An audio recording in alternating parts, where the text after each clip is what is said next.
séance qui donc à la deuxième consacrée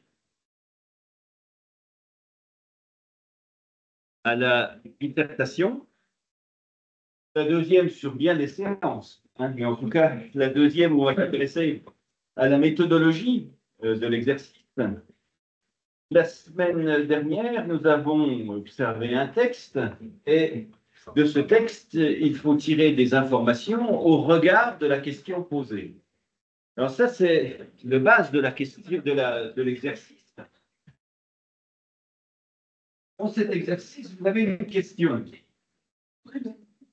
La question qui est posée en l'occurrence ici, c'est une question sur ce qui relève de l'effet produit par la littérature. Et à partir de cette question,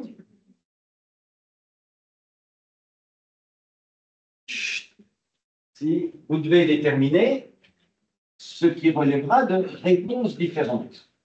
Réponses, et les réponses doivent clairement être organisées, clairement être signalées, clairement être pensées comme étant des réponses.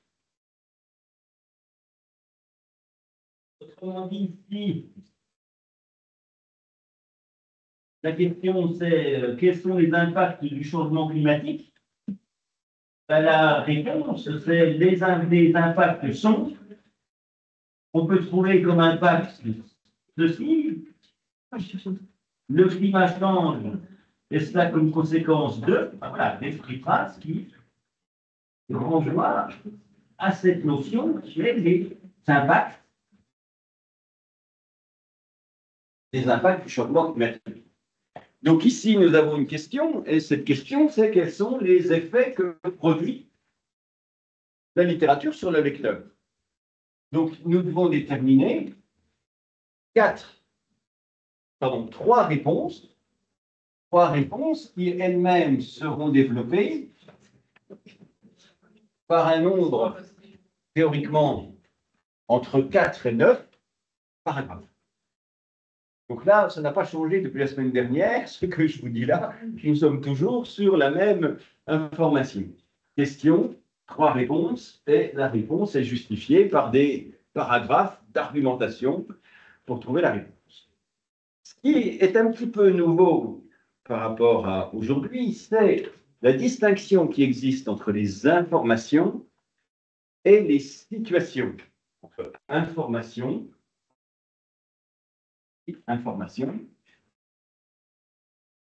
différentes de situations. Nos paragraphes, ils vont être dirigés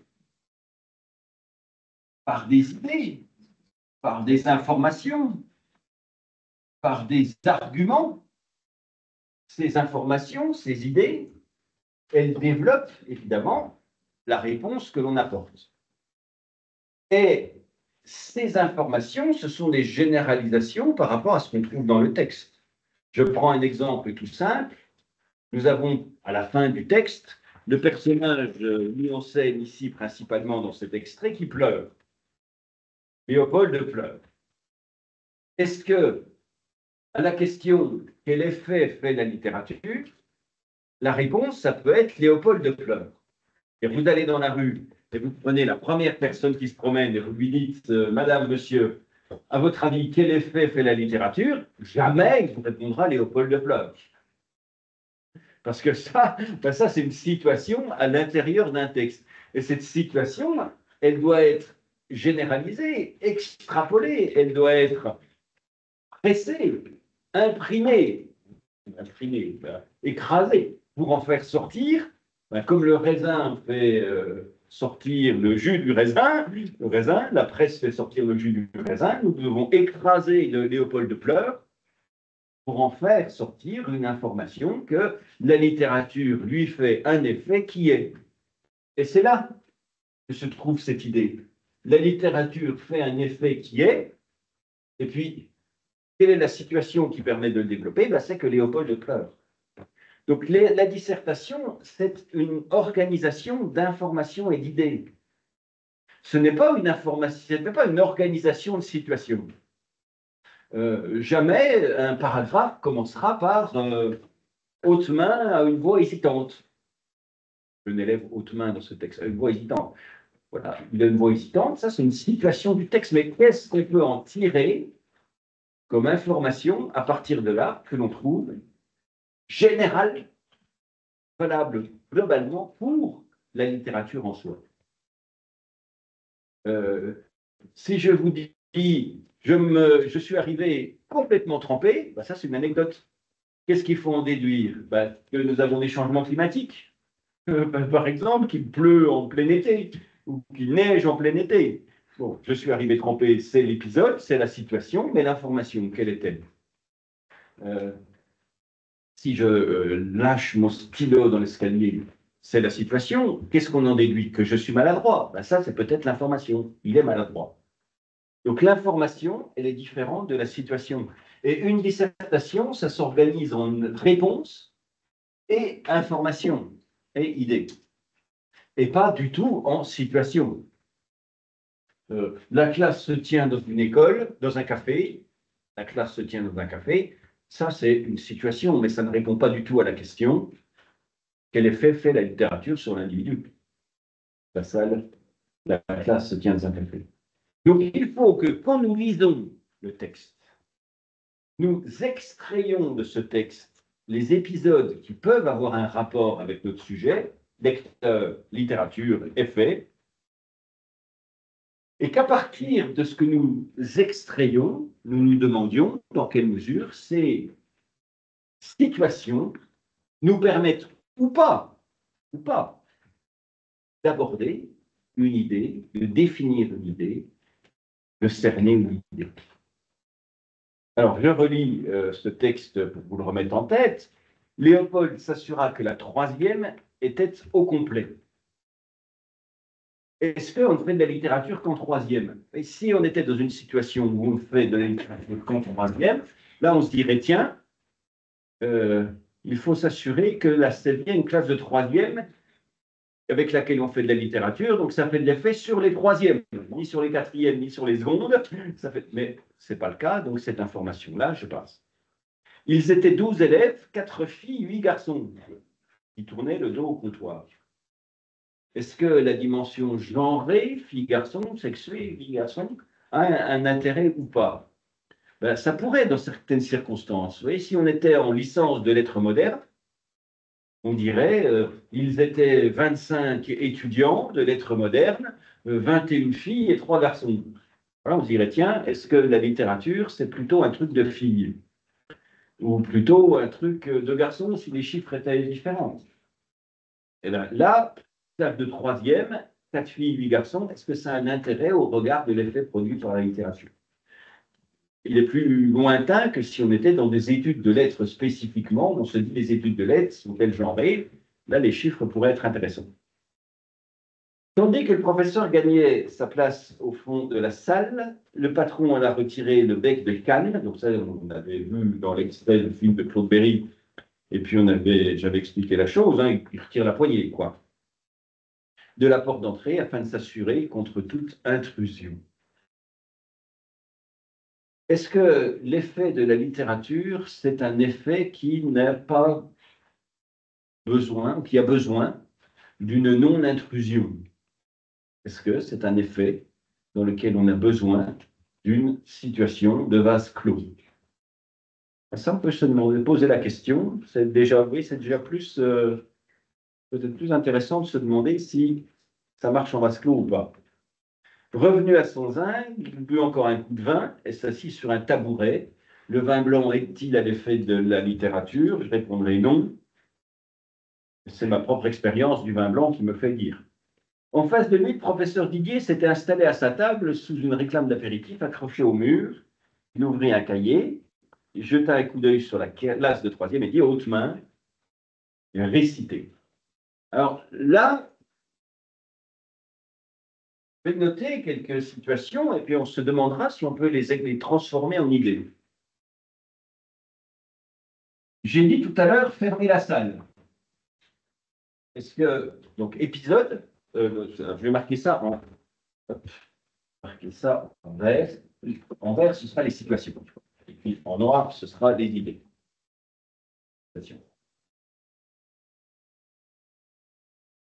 Est-ce qu'on a besoin, pour que la littérature fasse son effet, d'un vase clos? Alors, peut-être pas celui-là, on n'a pas besoin spécifiquement dans un café, mais peut-être qu'effectivement, on a besoin d'être dans des circonstances particulières de lecture. Et là, on en a une. On a une approche collective de la littérature. On pourrait dire aussi, si on veut remplacer collectif, scolaire. Alors, est-ce que la littérature fait plus d'effet ou moins d'effet quand elle est à l'école? Est-ce que c'est un effet collectif que l'effet de la littérature?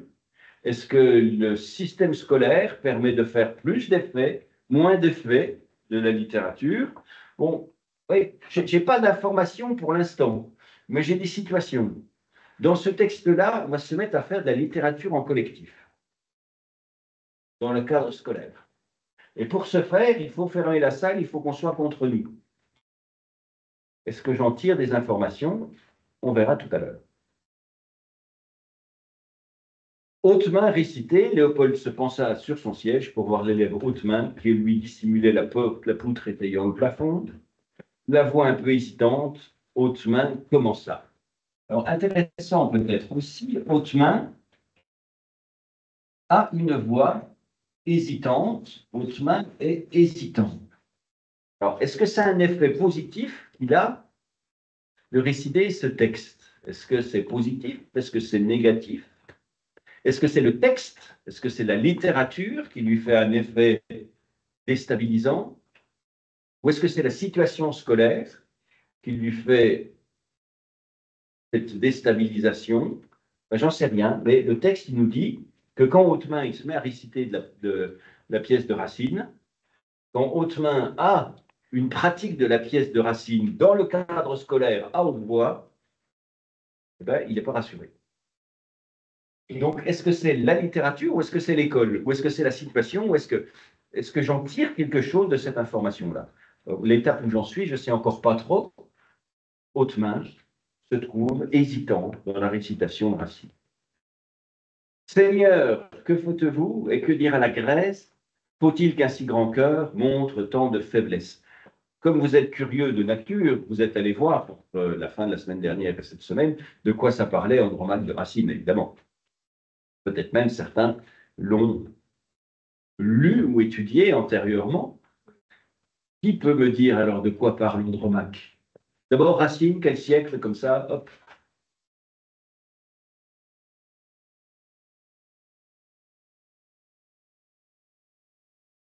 Pour savoir quel siècle, il faut soit le savoir, soit se dire qu'il vivait à l'époque de. Alors, on en connaît un autre, et puis cet autre-là, écrivain, on sait qu'il était de tel siècle. Ou alors, on sait le roi dont il est question. 17e, effectivement. Louis XIV, 17e siècle. Nous sommes dans les années 1670, 80, 90, à la fin du 17e. Corneille, c'est plutôt le début du 17e. Molière, c'est le 17e dans toute sa splendeur, jusque dans les années 1682. Et puis Racine, c'est le plus jeune des trois. Il est plutôt sur la fin du, enfin, moitié, deuxième moitié en tout cas du siècle. La Fontaine, même chose, c'est le contemporain. La Fontaine, il naît en 1625 et il meurt, non, il naît en 1621, je crois, et il meurt en 1695, quelque chose comme ça. Donc il couvre vraiment, au point de vue de sa production, la seconde moitié du 17e. Alors, et puis ça parle de quoi? Ça a déterminé le 17e. Ça parle de quoi? C'est un personnage réel, c'est un personnage fictif, c'est un personnage français.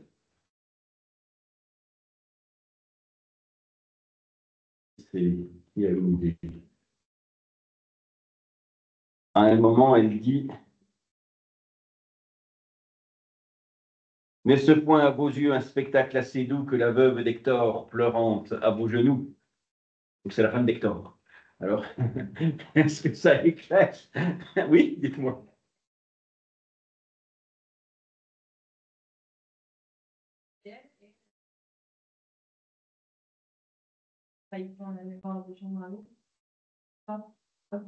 Très bien, c'est tout à fait ça. Donc, le camarade a un souvenir très précis. Nous sommes sur des personnages de la mythologie grecque, nous sommes des personnages de l'Iliade. L'Iliade, c'est un des deux plus anciens textes que nous sachions lire du monde grec. L'Iliade, c'est grosso modo 8e siècle avant Jésus-Christ, et l'Odyssée, c'est plutôt 9e siècle avant Jésus-Christ. Cette Iliade et cette Odyssée, c'est un texte fondamental de la littérature grecque, et c'est un poème qui s'est fabriqué, ce sont deux poèmes qui se sont fabriqués petit à petit au fil des décennies et presque des siècles, et on leur a trouvé un auteur fictif qui s'appelle Homère. Homère, qui aurait écrit ces deux textes. Bon, ils ont un siècle d'écart, c'est un peu difficile, mais bon, il y a un auteur, Homère, Iliade, Odyssée. L'Iliade raconte le fait que les Grecs, assemblés autour d'un roi qui s'appelle Agamemnon, vont attaquer la ville de Troie, qui est dirigée par un autre roi, mais troyen cette fois-ci, non grec mais troyen, qui s'appelle Priam. Et la ville est défendue par un fils de Priam qui s'appelle Hector. Hector est marié à Andromaque. La guerre de Troie, c'est une défaite de la ville de Troie. À la fin, Priam est assassiné, Hector meurt au combat contre Achille. Bon, il y a tout un ensemble de fins tragiques. Cette histoire, les Grecs gagnent contre les Troyens et rasent la ville. Et Andromaque et son fils sont emmenés en captivité. Et la pièce s'ouvre par un acte 1, scène 1, dans lequel arrive au palais un ordre des rois grecs, dans leur totalité, qui demande à ce que le fils d'Andromaque soit exécuté. Pourquoi? Eh bien, parce que comme il est le fils d'Hector, il est le fils de celui qui défendait la ville, il est de fait aussi celui qui devrait être roi si Troie existait encore. Ce fils, il représente une menace pour la Grèce. Cette menace, c'est la résurgence de la ville de Troie. Donc la pièce s'ouvre avec la demande des rois grecs d'exécuter le fils d'Andromaque. Et Andromaque va tenter pendant 5 actes d'empêcher cet assassinat. Et elle a une carte à jouer, effectivement, c'est que Pyrrhus, fils du roi, Pyrrhus, est amoureux d'elle. Et elle doit donc essayer de se demander si elle peut sauver son fils par elle-même, si elle peut sauver son fils en se remariant avec Pyrrhus, si Pyrrhus peut protéger son fils, si Pyrrhus va obéir aux Grecs. Enfin bref, il y a un dilemme qui s'engage pour, pour essayer, du point de vue d'Andromaque, de sauver son fils, et puis de Pyrrhus de prendre des décisions sur ce qu'il doit faire. Le tragique grec, c'est le même tragique qu'a développé Racine. Racine, c'est un auteur assez unique de ce point de vue-là dans notre littérature. Il a vraiment retrouvé la nature du tragique grec. Dans les pièces de théâtre grec antique, les dieux décident des destinées. Ce qui fait que quand un personnage entre en scène, en gros, son destin est déjà écrit. Et ce qui est tragique, c'est qu'il essaie de contrarier ce destin. Et le fait est que ce n'est pas possible. Ce n'est pas possible puisqu'il a été décidé par les dieux. Et chez Racine, c'est la même chose. Chez Racine, quand la pièce commence, tout est déjà terminé dans les faits. Mais le personnage ne le sait pas. C'est ce qu'on appelle l'ironie tragique, l'ironie dramatique, c'est que le public sait que c'est cuit. Mais le personnage ne le sait pas. Et le tragique, c'est la tentative de révolte contre quelque chose qui est déjà terminé. Dans une autre pièce qui s'appelle Bajazet, le jeune Bajazet est enfermé dans un sérail, dans un harem, celui de son frère à Constantinople, et arrive l'ordre d'exécution de Bajazet. Il est cuit. Il est cuit, sauf que la sultane, qui est amoureuse de lui, pourrait, selon certaines circonstances, trahir son mari, partir avec. Et lui, il aime une autre jeune fille. Bon, bref, une intrigue amoureuse qui va essayer de faire en sorte que Bajazet s'échappe. Mais ça commence, il est cuit. Il est mort. Il a déjà son ordre d'exécution. Et c'est la même chose pour Andromaque. Quand la pièce commence, tout est déjà terminé. Il y a un autre auteur qui, dans notre théâtre, a retrouvé cette essence du tragique, c'est Giraudoux. Giraudoux, c'est un auteur des années 1950 qui a retrouvé cette dimension-là du tragique où quand tout commence, tout est déjà fini. Et ce qui est tragique, c'est la révolte impossible. Il a écrit une pièce, pour vous donner une idée, qui s'appelle « La guerre de Troie n'aura pas lieu ». Et les personnages, qui sont les personnages de la guerre de Troie, Priam, Hector, Agamemnon, essaient d'empêcher la guerre. Mais tout le monde sait qu'elle a eu lieu. Donc vous allez voir une pièce qui est la guerre de Troie n'aura pas lieu, mais vous savez, vous, lecteurs, spectateurs, qu'elle a eu lieu. Donc de toute façon, ils vont perdre. De toute façon, ils sont cuits. D'une certaine façon, et, vous m'excuserez un peu le raccourci, un peu à la va-vite, ça ressemble beaucoup aux épisodes de Columbo. Les épisodes donc de, vous savez, Columbo, joué par Peter Falk, on voit l'assassin, on sait pourquoi il assassine, et on voit comment il fait pour assassiner. Puis après arrive Columbo qui va démonter tout ça, et on sait qu'il va se faire prendre cet assassin, mais on ne sait pas comment. C'est ça en quelque sorte l'ironie dramatique ou l'ironie tragique, c'est qu'on sait, nous, tout, et les personnages ne le savent pas. Donc ils vont essayer de s'en sortir et ils n'y arriveront pas à se sortir. Bon. C'est une particularité donc, du théâtre de Racine que tout soit fait, soit joué quand tout commence. C'est la grande différence avec un autre auteur contemporain qui est Corneille. Vous en connaissez des pièces de Corneille? Le Cid, voilà, le Cid de Corneille par exemple. Et chez Corneille, il y a une optique très différente du tragique.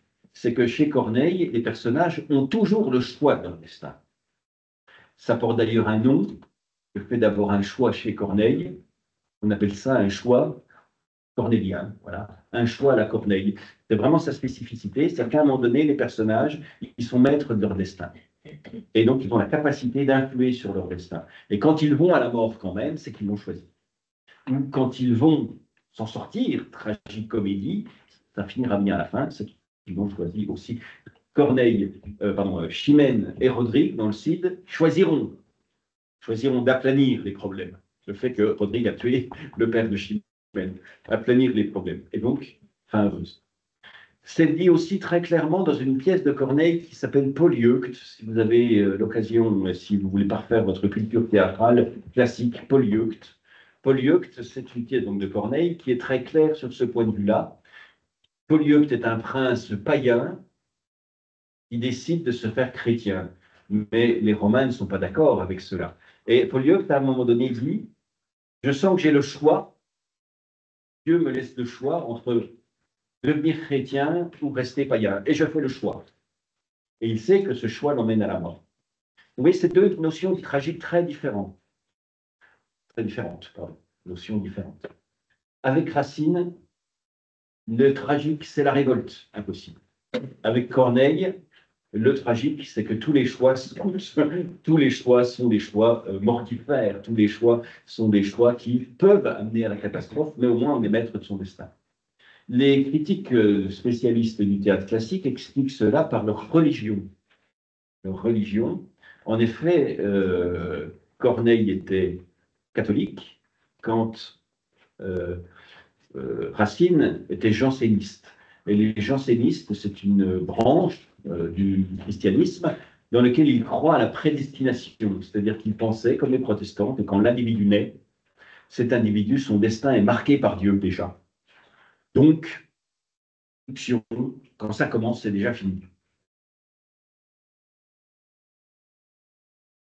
On a un texte qui est un peu ancien qui explique cela, qui s'appelle Morale du grand siècle. Morale du grand siècle, d'un écrivain qui s'appelle Paul Bénichou, explique comment les auteurs, finalement, ont des conceptions du même genre, la tragédie un peu différente. C'était une parenthèse, mais vous allez voir que les parenthèses littéraires, hélas, on va en avoir beaucoup besoin, parce qu'il va falloir à un moment que vous trouviez des exemples à citer dans vos dissertations. Que faites-vous et que dira la Grèce? Faut-il qu'un si grand cœur montre tant de faiblesse? Asseyez-vous, dit le professeur, lorsque votre main fut 15. Il notait avec indulgence, estimant que la plupart de ses enfants vivaient et travaillaient dans des conditions pénibles. Il voulait les encourager, souhaitait que l'école, autant que possible, leur offrît les sourires, que leur refusait trop souvent une existence troublée. Alors, il faut savoir lire l'intertexte. C'est quoi les références, les situations troublées? De quoi est-il fait, à quoi est-il fait allusion ici? C'est quoi le quotidien problématique de ces enfants? Que c'est après la guerre. Et oui, faut savoir lire ce qu'on appelle le paratexte, c'est-à-dire les informations à côté du texte. La scène se déroule après la Seconde Guerre mondiale dans la ville de Blémont. Et si vous regardez tout en bas, Marcel Aimé, Uranus 48. Donc on est entre 45 et 48. Dans les faits, on est en 45. La scène se passe en 45. Et donc on est après la Seconde Guerre mondiale. L'école est bombardée. Le village, la ville a été bombardée. Donc les enfants, ils vivent, non seulement ils viennent de vivre une guerre, mais ils sont dans une après-guerre difficile. Une remarque, parce que je l'ai lu l'année dernière dans une copie, lorsqu'on a la troisième ligne, le patron a retiré le bec de canne à la porte d'entrée afin de s'assurer contre toute intrusion. Quelqu'un m'a dit dans une dissertation, ils ont peur que les Allemands s'introduisent dans l'école. Ben non, on est après la Seconde Guerre mondiale, c'est marqué très clairement, après la Seconde Guerre. Donc les Allemands, ils ne sont plus là. Ils n'ont pas peur d'une descente de la Gestapo ou des SS ou je ne sais quoi. Non, c'est pour que les clients ne viennent pas. Alors, qu'est-ce que j'ai ici quand même? J'ai une idée qui est que, travaillant dans des conditions pénibles, ils voulaient les encourager, souhaitaient que l'école, alors est-ce qu'on peut traduire ça aussi par la littérature, leur offrit autant que possible les sourires que leur refusait la littérature ou l'école, littérature. Est-ce que cette littérature et cette école proposent, provoquent on va appeler ça dépaysement? Enfin, on va en tout cas, je vais peut-être un peu loin, sortir, et l'école, c'est sortir du quotidien. Sortir du quotidien. À son zinc, Léopold suivait la récitation des écoliers en remuant les lèvres et avalait anxieusement sa salive lorsqu'il sentait hésiter ou trébucher la mémoire du récitant. Donc, on avait haute main, il est hésitant. Voilà Léopold maintenant qui est angoissé. Mais alors, qu'est-ce qui l'angoisse? C'est toujours pareil, qu'est-ce qui l'angoisse? C'est le fait que les élèves n'ont pas de mémoire, ou que leur voix est troublée, ou leur connaissance n'est pas assez suffisante de la pièce. Donc, on pourrait dire que là, Léopold, ce n'est pas la littérature qui l'angoisse, mais c'est plutôt l'école. Le fait que les élèves n'arrivent pas à l'école. Ça dit assez clairement, il avalait anxieusement sa salive lorsqu'il sentait hésiter ou trébucher la mémoire du récitant. Ce n'est pas l'effet que lui fait la littérature, c'est l'effet que lui fait l'interrogation orale. Donc c'est un peu hors sujet pour le coup. On pourrait le noter dans un coin de notre esprit.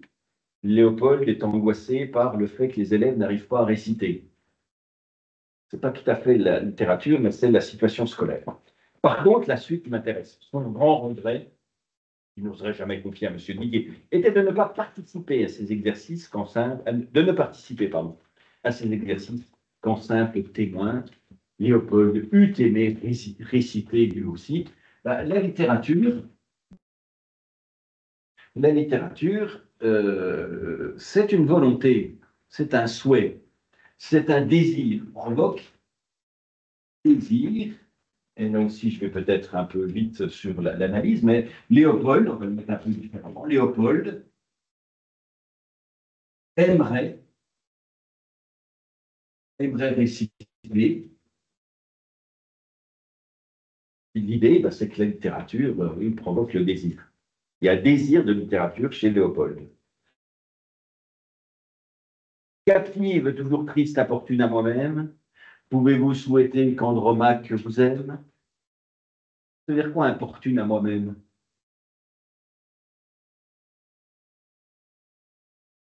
Importun, c'est quoi? Un importun, une situation importune, un fait importun.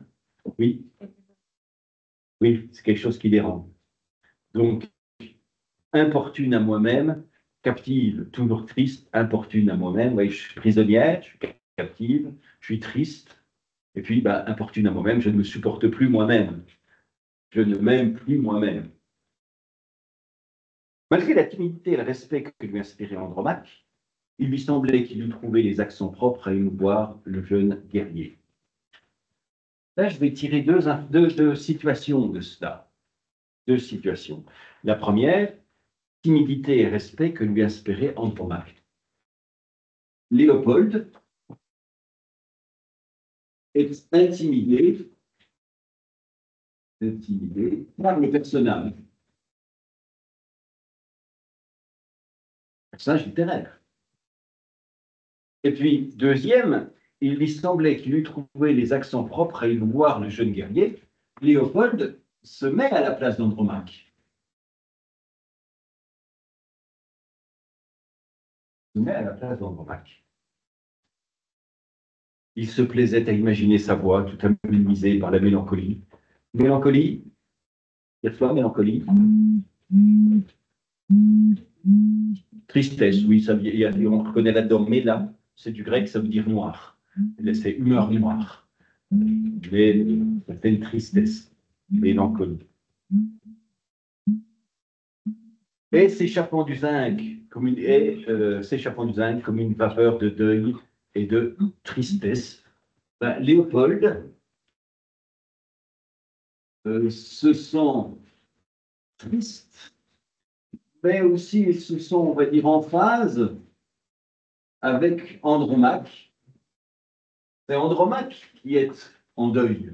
C'est Andromaque qui est triste. Et c'est pourtant Léopold qui voit dans son bar, son propre café, il est en phase avec cette tristesse que ressent le personnage. Les cahiers de préparation, dit le professeur, les élèves ayant étalé leurs cahiers, il alla de table en table s'assurer qu'ils avaient exécuté le travail portant sur un autre passage dans le maths. La littérature, c'est un travail. Les élèves travaillent sur. Alors, est-ce que c'est un bon effet que de faire travailler les élèves sur la littérature ou un mauvais effet? Eh bien, pendant qu'il regagnait sa place, Léopold se versa un verre de blanc, visiblement ça donne soif. Mademoiselle Lepreux lisait le texte. Odette se mit à lire d'une voix claire. Vous voyez, on avait du côté de Hautemain, il était hésitant. Odette, elle a une voix claire. Odette est claire. Quand Hautemain était hésitant, il était clair. Ils n'ont pas tout à fait la même accès à cette pièce. Où fuyez-vous, madame? C'est ce point à vos yeux un spectacle assez doux que la veuve d'Hector pleurant à vos genoux. Sur ces paroles d'Andromaque, la patronne, venant de la cuisine, pénétra discrètement dans l'enceinte du 5. Tout à l'heure, j'ai dit que c'était une fermeture, c'était un vase clos. J'ai une autre information qui pourrait aller avec, c'est ce discrètement. Pour qu'il y ait effet littéraire, il faut qu'on soit dans le vase clos. Et on n'y pénètre qu'à la pointe des pieds dans ce vase clos. Alors, est-ce que ça se généralise sur l'effet littéraire? On peut se demander. Comme elle s'approcha du cafetier, elle eut la stupéfaction de voir les larmes ruisseler sur les joues cramoisies. Léopold pleure. Il pleure en entendant cette pauvre Andromaque. Qu'est-ce que t'as? Laisse-moi, murmura Léopold. Laisse-moi, là, j'ai pas fait le murmure. Bon, laisse-moi, murmura Léopold, tu peux pas comprendre. La littérature, ça fait un effet collectif, je dis tout à l'heure.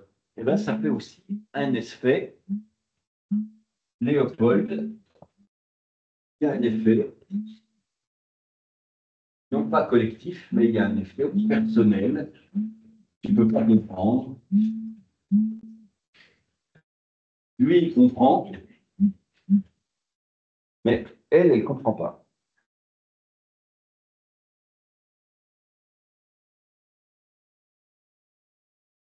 En 30 ans de vie commune, elle n'avait jamais réussi à tirer seulement une larme à son mari. J'ai lu la phrase dans le mauvais ordre. La patronne considérait cet homme étrange, son mari. Pardon, en plus, j'en ai sauté un bout. Laissez-moi, murmura Léopold. Laisse-moi, tu ne peux pas comprendre. Odette Lepreux poursuivait sa lecture. Par une main cruelle, hélas, j'ai vu percer le seul où mes regards prétendaient s'adresser. La patronne considérait cet homme étrange, son mari, auquel ses reproches et ses prières n'avaient jamais réussi en 30 ans de vie commune à tirer seulement une larme. ne revenons pas de son étonnement, il oublie à une minute ce qu'elle était venue dire, eh bien là, Léopold est transformé. C'est plus le même homme, est transformé par Andromaque, par la littérature. Alors, vous voyez ici, qu'est-ce que j'ai fait? Ben, j'ai souligné des passages, en fait. Souligné des passages du texte. Et ces passages du texte, ce n'est pas des réponses à la question. Ces passages du texte, ce n'est pas des informations. Ces passages du texte, c'est des démonstrations, c'est des situations. J'ai dit tout à l'heure qu'il fallait différencier l'information de la situation. Là, j'ai des situations. Mais quelle information est-ce que ça nous donne? Alors, parfois, je suis allé très vite et j'ai fusionné un peu les deux. Oui, par exemple, euh, quand je dis que Léopold aimerait réciter, l'information que vous pourrez tirer de cela, c'est effectivement que la littérature est désirable par le lecteur. Le lecteur veut se confronter à la littérature. Le lecteur doit vouloir s'immerger dans la littérature. Il faut une volonté, un désir du lecteur pour que la littérature fasse un effet. Et ce qui est un peu contradictoire avec cette idée-là qui est celle de l'approche collective de la littérature. D'une certaine façon, les élèves, est-ce qu'ils ont la volonté d'aller vers la littérature? Combien de fois, lorsque vous étiez au collège ou au lycée et qu'on vous disait bah, vous allez nous lire le cycle de Principe de Corneille, combien de fois vous avez soupiré de bonheur en vous disant chic, enfin, nous allons lire peut-être que vous grinciez un peu plus des dents que vous ne soupiriez de bonheur. Ben, l'effet, voilà, quel effet? Quel effet est-ce que tout cela fait? Bon, voilà, je tire de cette idée-là un effet. Et puis, ben, les autres épisodes, je vais essayer aussi de tirer des effets. Là, je suis allé un petit peu plus directement aussi. Tu me parles de prendre, ben, ça nous dit qu'en fait, la littérature fait un effet personnel sur celui qui lit. Quand je dis à un autre endroit encore que Léopold se met à la place d'Andromaque, ben ça porte un nom. Le fait que le lecteur s'imprègne du héros du texte. Le fait que le lecteur, il vit la vie du héros du texte. Le fait que le lecteur, il entre en contact direct avec le héros du texte. Ça s'appelle comment ce principe-là? Il y a un nom un peu, oui. Alors ça peut être projection, oui, on se projette dans l'auteur, mais dans le héros, mais ça prend un nom un peu plus, le fait qu'on devient identique au héros, se met à la place d'Andromaque. Il y a une identification, un des effets de la littérature, c'est l'identification, un des effets centraux de la littérature, c'est l'identification du personnage et du lecteur. Je vais essayer de faire sortir des différents passages, des différentes situations, des informations qui soient plus génériques que Léopold de Fleurs, qui soient plus globales pour la littérature et ses effets en général. Et je fais un pas de recul. Je presse, comme je disais tout à l'heure, avec un pressoir, je presse sur la situation pour en faire sortir l'idée un peu plus générale, valable non pas pour cette situation, mais pour l'ensemble de la littérature. Léopold se sent triste. Léopold se sent triste, Léopold pleure, ai-je quelque part ici. Ben, quel effet fait la littérature? Alors, tristesse, si on élargit tristesse, Ça provoque des émotions. Ce sont tristes, la littérature provoque des émotions. Des idées que je vais extraire comme ça à partir des différents épisodes du texte, des différentes situations du texte, elles vont me servir à fabriquer les idées qui dirigeront les paragraphes. Alors, petite démonstration. Petite démonstration, on va rédiger un paragraphe.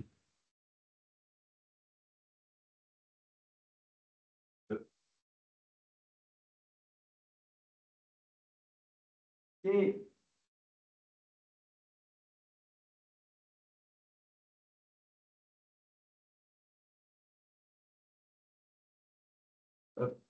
alors,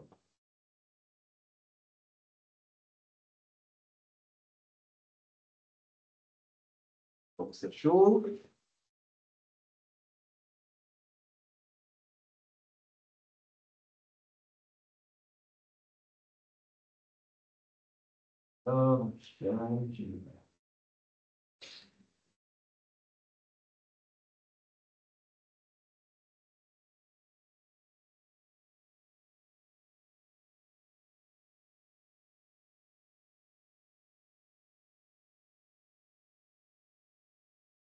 j'ai une idée,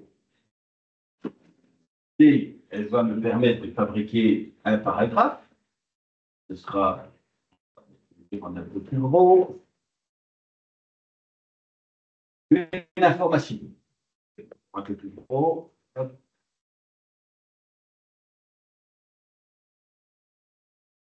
Une info. Cette information est bleue. L'information, c'est la littérature a pour effet l'identification du lecteur et du héros. Je vous l'accorde, il y a identification. C'est l'information que j'ai trouvée après avoir resté sur le texte. Eh bien, maintenant, on arrive dans une partie du paragraphe qui va être la démonstration, autrement dit, qui va maintenant être la situation. Où est-ce que je vois ça dans le texte? J'ai une partie maintenant qui va être la partie auteur, texte si vous préférez. Je vais justifier de cette information avec ce que j'ai trouvé dans le texte.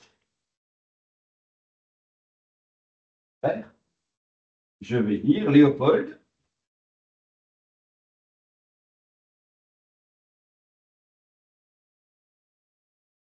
à l'écoute des vers de Racine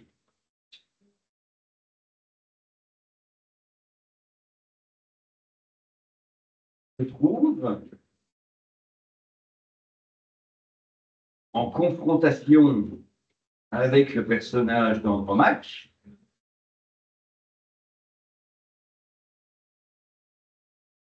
Il ressent ses sentiments. Non, ça, je le garde tout à l'heure.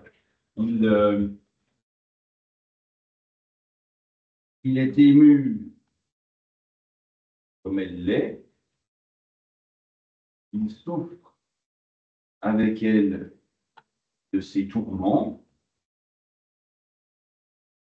Et on a dit, il cherche en lui les mots qu'elle devrait dire. Cherche en lui les mots qu'elle devrait dire.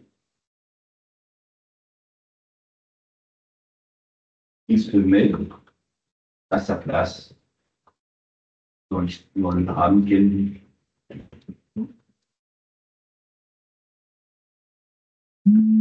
J'ai un personnage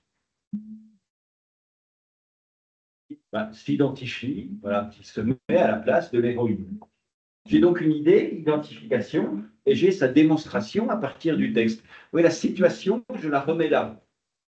J'en ai tiré une idée, et cette idée que j'ai tirée, eh bien, je la place dans l'intérieur du paragraphe. Léopold, à l'écoute des vers de Racine, se trouve en confrontation avec le personnage. Il est ému comme elle l'est, il souffre avec elle de ses tourments, il cherche en lui les mots qu'elle devrait dire, il se met à sa place dans les bras. Et là commence la deuxième étape importante dans l'écriture d'un paragraphe, c'est que maintenant, vous allez devoir enrichir ça avec vos propres connaissances. Là, on a fait l'info, on a fait l'avis de l'auteur. Maintenant, il faut tomber sur autre chose qui est votre enrichissement personnel. Il faut que vous me trouviez une information qui serait comparable à ce que nous avons ici. Alors, il y a deux solutions.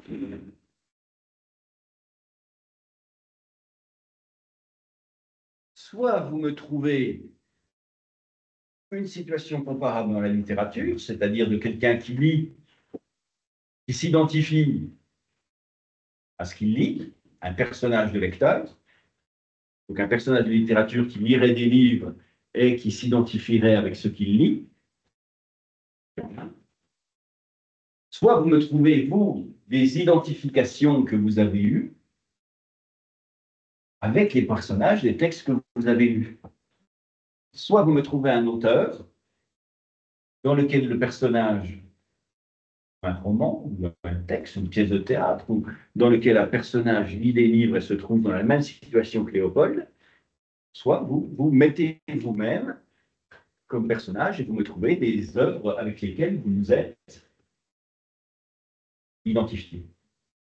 Personnages avec lesquels vous êtes identifié. Alors, pour éclairer la chose, je vais vous donner un exemple de personnage qui lit. Alors, je cherche le plus célèbre des romans espagnols, XVIIe siècle, fondateur de la littérature espagnole, d'ailleurs, par bien des aspects. Mon auteur est Cervantes. Je raconte l'histoire d'un vieillard qui lit des romans de chevalerie, qui s'identifie aux chevaliers médiévaux dont il lit les aventures, et qui entreprend de mener des quêtes chevaleresques. Je suis bien Don Quichotte. Don Quichotte, vous n'avez pas le droit de ne pas connaître Don Quichotte, c'est le seul roman espagnol qu'on connaisse, que l'humanité connaisse. C'est une œuvre patrimoniale au cœur de toute la... C'est ce qu'a livré l'Espagne de plus commun dans toute la littérature mondiale, Don Quichotte. Et Don Quichotte, il se trouve dans la situation de Léopold. Sauf qu'il ne s'identifie pas à l'Antiquité, il s'identifie à des romans de chevalerie, le roi Arthur, Tristan et Iseult, et des choses comme ça. Ça donnera quoi? Ça donnera que je vais développer mon propre exemple. Dans le roman de Cervantes,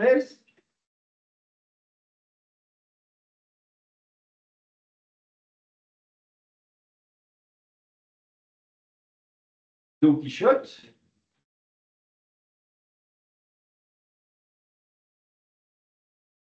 lit des romans de chevalerie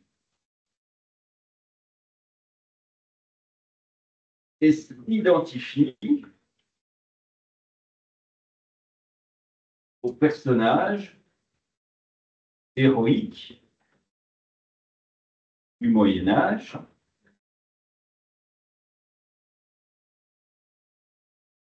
il se prend lui-même pour un chevalier errant qui, comme Tristan ou Lancelot, accomplit des quêtes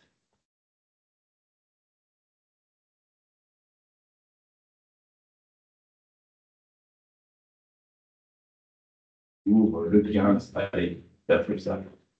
Dans le roman de Cervantes, Don Quichotte lit des romans de chevalerie, il s'identifie au personnage héroïque du Moyen Âge, il se prend lui-même pour un chevalier errant, comme Tristan ou Lancelot accomplit des quêtes Et peut-être, allez, on pourra mettre chevaleresque, c'est plus moins la praline. Chevaleresque.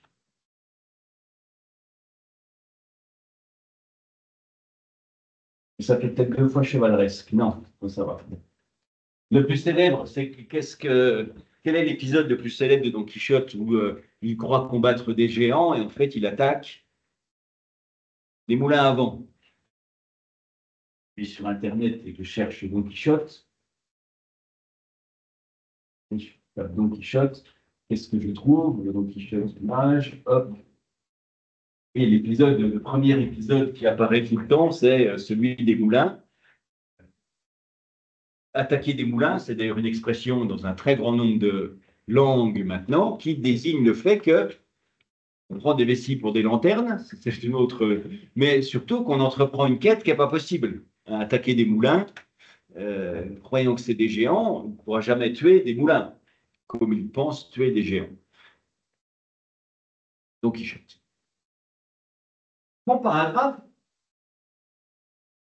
je le réduis un petit peu pour qu'il apparaisse dans sa totalité.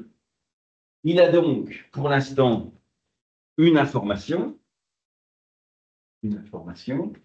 Cette information, elle est justifiée par le texte, et j'ai trouvé une justification sur un point à peu près identique. Je cherche un roman de Gustave Flaubert, 1857, dans lequel l'héroïne, qui est mariée à un officier de santé, passe son temps à faire des rondes pour soigner, des tournées pour soigner ses malades, laisse sa femme toute seule, qui s'ennuie, et qui lira donc des romans d'amour. Et s'apercevant que la vie peut être un peu différente de l'ennui qu'elle vit au quotidien, elle entreprendra des quêtes amoureuses hors du mariage. Je suis Madame Bovary. Voilà, un personnage qui lit, qui s'identifie au personnage dont elle lit les aventures et qui vit leur vie. Alors, vous voyez qu'un paragraphe, ça doit être à peu près cohérent en taille. J'ai 3, 4, 5 lignes sur l'auteur, j'ai 3, 4, 5 lignes d'enrichissement personnel. Donc, j'aurais pu faire autre chose qui était Madame Bovary. Et je le mets entre crochets. Madame Bovary, dans le roman de Flaubert, lit des romans d'amour et s'identifie aux héroïnes dont elle trouve les aventures. Elle relativise sa vie de femme mariée en cherchant, comme dans les fictions, une vie plus palpitante. Après, quelque chose de ce genre-là, et ce serait, vous voyez, ce serait un autre enrichissement. Ça ferait disproportion, en quelque sorte, vous voyez que c'est l'un ou l'autre encore, si on trouve d'autres exemples. J'ai une info, un enrichissement, et puis après, l'usage du texte, et puis après, un enrichissement que je trouve moi-même. Est-ce que vous en connaîtriez donc d'autres? Des personnages qui lisent et qui s'identifient aux personnages dont ils lisent les aventures, oui? Dans Frankenstein, quand il dit Paradise Lost, je reconnais un peu dans... Frankenstein, Marie Shelley, 1818.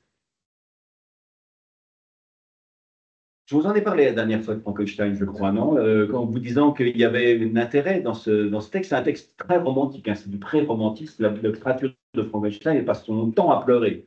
Elle voit les feuilles qui tombent, ça lui crée les sentiments. Elle pleure tout le temps. Et puis, comme son amour n'est pas partagé, comme elle trouve personne pour assouvir un petit peu ce besoin d'amour qu'elle a, eh bien, elle se met à en vouloir à son créateur. Elle tente de tue Frankenstein, tue le jeune étudiant qu'il a créé à la fin.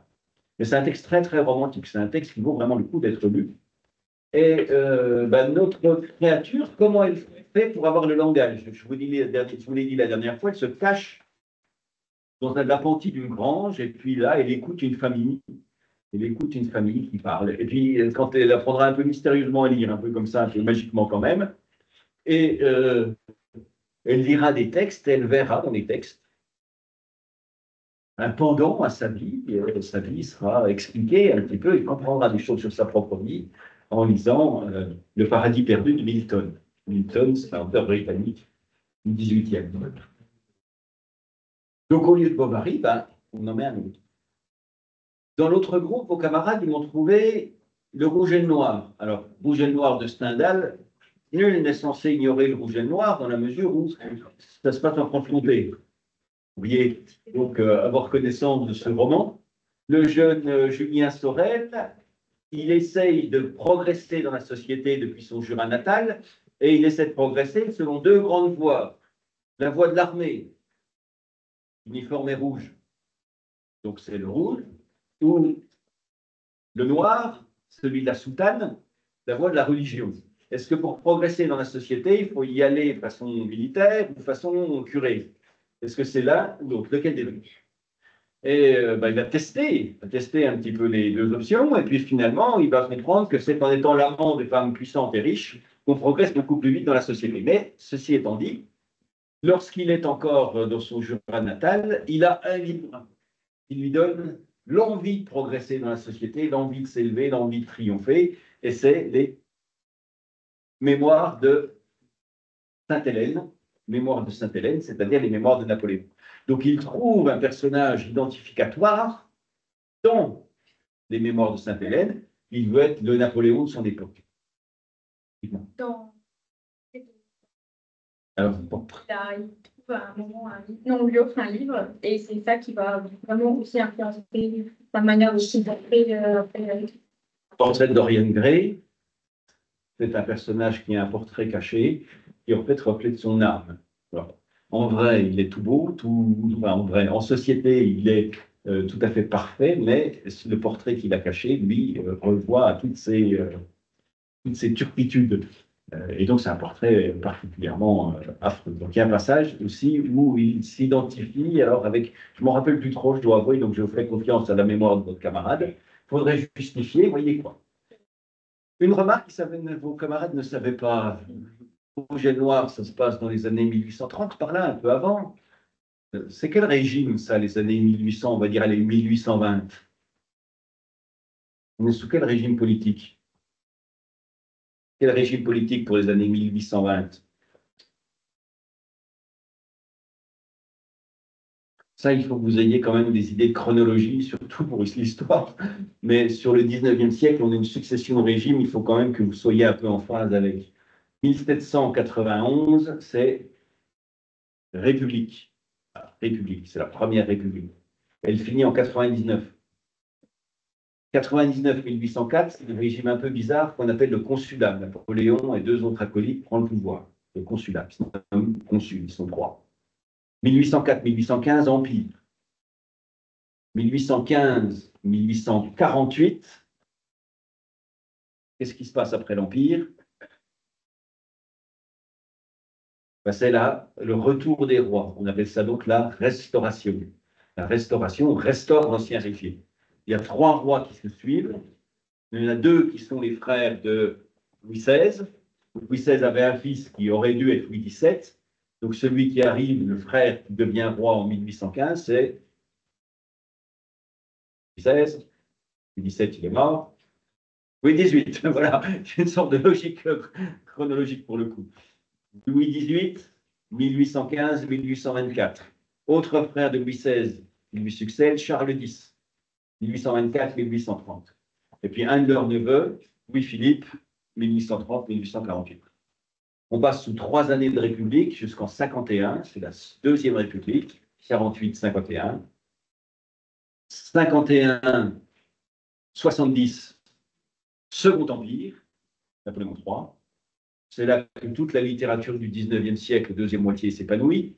C'est grosse partie de Victor Hugo, c'est tout ce qui relèvera du roman feuilleton, c'est Dumas, c'est Jules Verne, c'est... Et puis enfin, 70, 1941, Troisième République.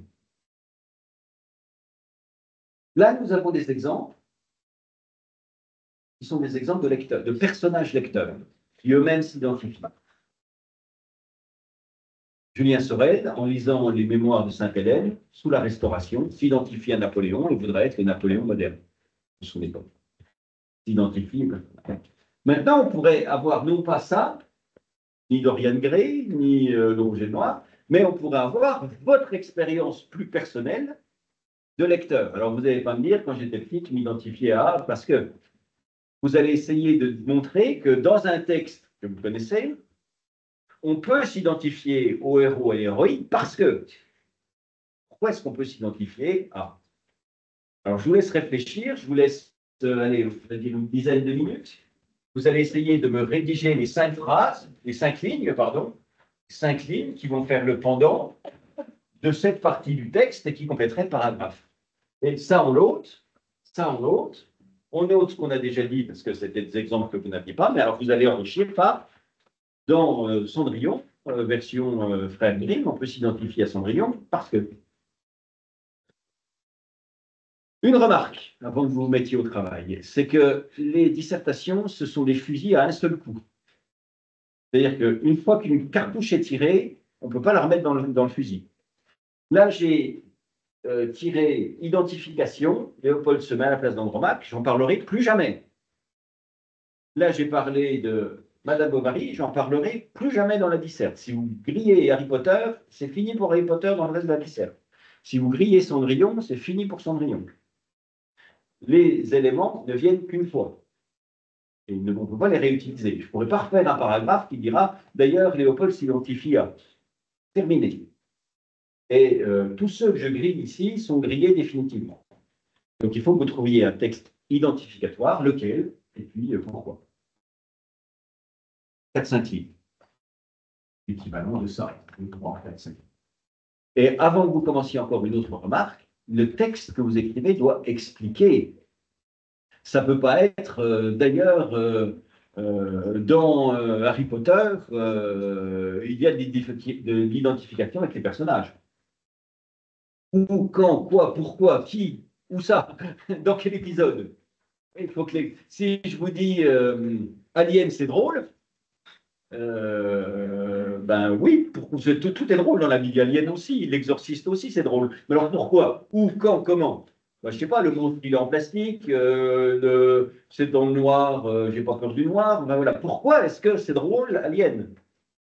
Si vous me dites la soupe aux choux, c'est drôle, pourquoi? Où, comment? C'est quand ils pètent les deux vieux qui attirent les extraterrestres? Ou est-ce que c'est drôle? Il faut le décrire, il faut dire où ça précisément. Et là, il faut me dire à quoi on s'identifie. On s'identifie aux héroïnes qui prennent des amants. Elle prend des amants. Il s'identifie au chevalier et il se met à agir comme un chevalier. Il s'identifie à Andromaque et il se met à imaginer ce qu'il dirait si lui-même était Andromaque.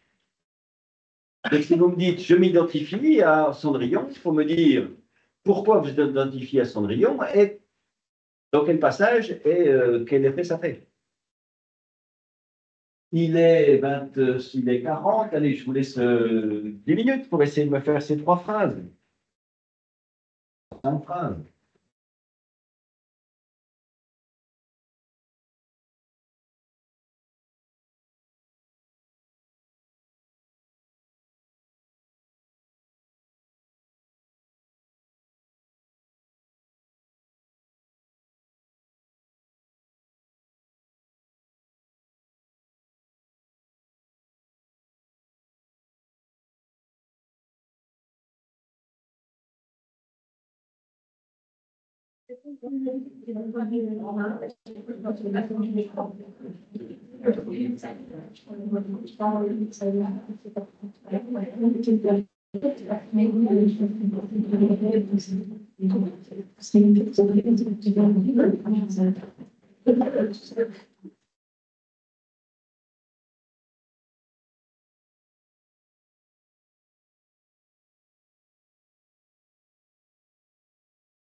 Si vous avancez plus vite que les autres, eh ben, attaquez donc le paragraphe qui suit, celui-là. Léo est intimidé, Léopold, par le personnage d'Andromaque. Il se plonge, non seulement il s'identifie à elle, mais il se trouve face à elle. Il se trouve dans le monde, dans l'espace-temps, dans l'univers. La littérature permet l'immersion du lecteur dans l'histoire racontée. Euh, non seulement vous vous mettez à la place du personnage, mais vous vivez ses aventures, vous vivez dans son monde, vous vivez dans son univers, bien que vous sachiez pertinemment qu'il est fictif, ou alors qu'il est extrêmement passé. Vous lisez un livre sur les pharaons, vous identifiez à Ramsès. Ramsès, il est mort il y a 3000 ans, peut-être même 4000, c'est pas exactement, plutôt 4000 d'ailleurs. Ben, vous savez qu'il est mort, et pourtant ça ne vous empêche pas de vous imaginer en pharaon d'Égypte. Donc il y a immersion. Donc il faut le développer avec l'auteur, il faut le développer avec la littérature.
Est-ce que quelqu'un veut nous faire de la lecture? Ce n'est pas fini, il reste 1 minute encore.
Alors, qui est-ce qui essaie de nous faire une petite lecture de 3-4 phrases ici, qui irait directement au bout du verre, hop, et qui se remplacerait l'enrichissement que j'ai mis moi, mais qui serait votre propre enrichissement. Qui est-ce qui nous tente une petite lecture?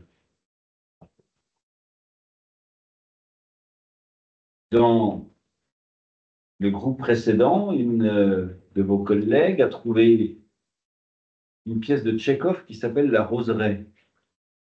C'est une famille qui est obligée de quitter sa demeure familiale, la Roseraie, et qui, par conséquent, s'exile de son lieu d'enfance. Et sa justification, c'était qu'elle-même était partie de son lieu d'enfance, avait déménagé, et qu'elle avait la nostalgie, comme les personnages, des lieux dans lesquels ils sont partis. Donc, comment elle justifiait ça? Eh bien, l'identification du lecteur et du personnage peut se faire en partageant des sentiments. Dans la roseraie, les personnages quittent leur demeure familiale et en ont la nostalgie, comme le lecteur qui aurait quitté le lieu dans lequel il vivait aurait la nostalgie de ce sentiment de ce lieu de l'enfance. Personne ne veut nous lire ce qu'il a écrit. Il faudra bien un jour que vous écriviez des choses, que vous me montriez tout de même. Mon paragraphe, il est terminé. Sauf qu'il n'est pas tout à fait terminé. Ce qui lui manque, c'est le rappel de l'information du début. Info, auteur, personnel, enrichissement personnel, et puis ça finit par rappel de l'info. Le rappel de l'info, c'est pas très difficile, hein, c'est celui qu'on avait au début, autrement dit. La littérature lie le lecteur et le personnage par un effet d'identification, chose comme ça. Et c'est donc la fin du paragraphe. J'en ai un, il m'en manque 8.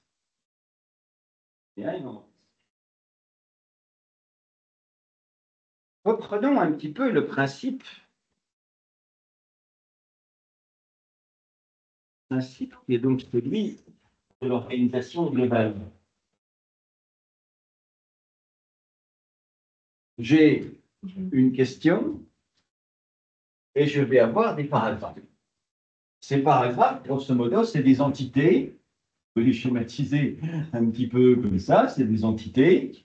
Ces entités, ils auront une information, et puis ces informations, elles auront une phase auteur, une phase personnelle, et puis c'est la duplication, voilà, de ces entités, avec une phase d'enrichissement personnel à chaque fois, qui se cumulera, qui se combinera avec de l'information trouvée par l'auteur, avec le tout étant chapeauté par une phrase qui nous dit quelle est l'information qui est justifiée par cela. Quel est le personnage de la mythologie? Le personnage de la mythologie qui donne naissance à 2 œufs.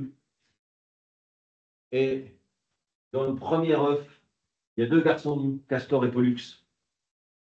Et dans le deuxième œuf, il y a 2 filles, Cassandre et Hélène, l'Hélène de la guerre de Troie. Alors, quel est ce personnage de la mythologie qui donne naissance à 2 œufs? Et pourquoi? Parce que théoriquement, nous ne sommes pas des ovipares en tant qu'humains. Théoriquement, on ne fait pas des œufs. C'est Leda. Leda, c'est sous une forme d'oiseau que Zeus la séduit.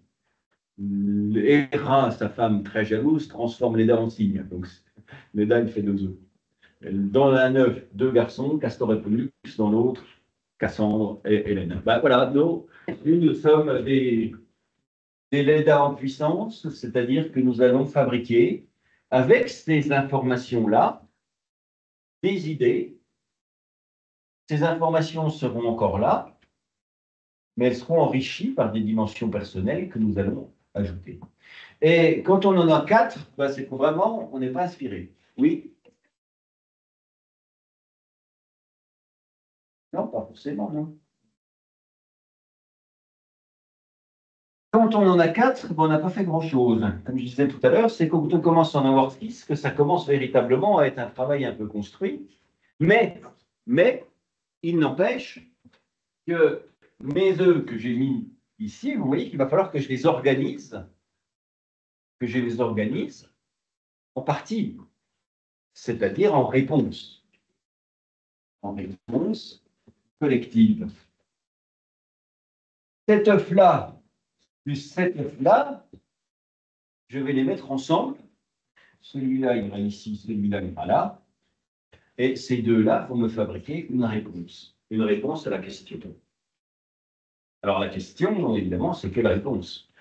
C'est quelle réponse? Une fois qu'on a les paragraphes, oui, dites-moi. Est-ce que les paragraphes ont besoin d'être organisés dans un certain sens, enfin, Ça dépend de la réponse qu'ils apportent, de l'information qu'ils apportent. Il y a des idées qui sont plus ou moins subséquentes les unes par rapport aux autres. Il y en a d'autres qui sont simplement juxtaposées. Voilà. Vous voyez, je vous en ai fait un deuxième là, de paragraphe. On avait fait la littérature permet l'identification du lecteur. Oui. ça veut dire que avant de mettre le paragraphe, donc déjà qu'on mette une première phrase de notre réponse. Et oui, mais on a la première phrase quand on a les paragraphes. C'est quand on a les développements qu'on sait quelle est la réponse qu'ils vont développer. On ne met pas une phrase au-dessus du paragraphe. Si, c'est ce dont on va parler là. Oui, là j'ai un premier paragraphe qui était identification. J'en mets un deuxième que je dois écrire. La littérature permet l'immersion du lecteur dans l'histoire. On dit, vous allez vivre la vie mais aussi à l'époque de Ramsès, mais aussi dans les préoccupations de Ramsès. L'effet de la littérature, ce n'est pas simplement de vous identifier au personnage, c'est de lui faire vivre dans l'univers dans lequel lui-même vit. Vous allez chercher, comme Monte Cristo, la vengeance dans ce monde des années 1844.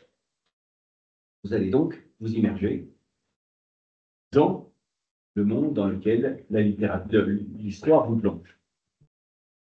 Deux paragraphes, bon ben celui-là et celui-là, ils répondent à une question. Mais alors, à quelle question est-ce qu'ils répondent?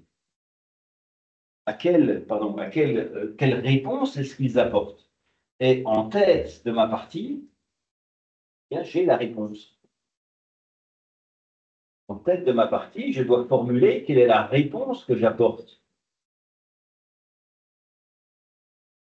Quelle est la réponse dont ces deux paragraphes-là sont la justification?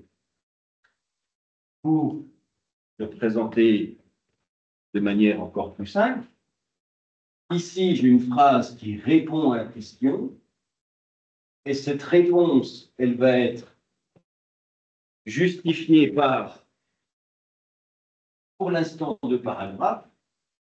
Un paragraphe qui sera identification, et un paragraphe qui sera, que j'ai marqué ici, c'est-à-dire immersion.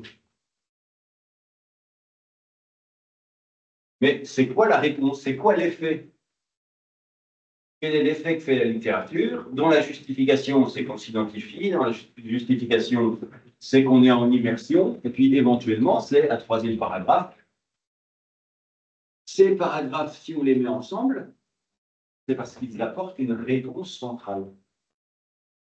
Ils apportent une réponse centrale. Et donc, notre dissertation, elle va être organisée en réponses. Ces réponses vont intégrer des paragraphes qui vont ensemble. Et ils vont ensemble pourquoi? Parce qu'ils apportent la même réponse. Donc, quand on a fabriqué les paragraphes, quand on a fabriqué les idées dont dépendent les paragraphes, c'est à ce moment-là seulement qu'on peut se dire qu'il y a des grandes réponses qui vont diriger la dissertation. D'où ce que je vous montrais la dernière fois lorsque nous avons regardé à quoi ressemblait la structure de la dissertation. La structure de la dissertation, je mets ça en tout petit pour que ça émerge plus. Hop.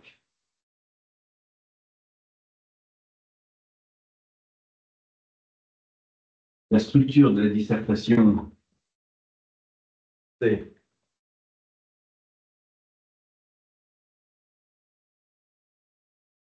une réponse qui donne lieu à un premier paragraphe, une info, l'auteur, moi, rappel de l'info. Un deuxième paragraphe, une info, l'auteur,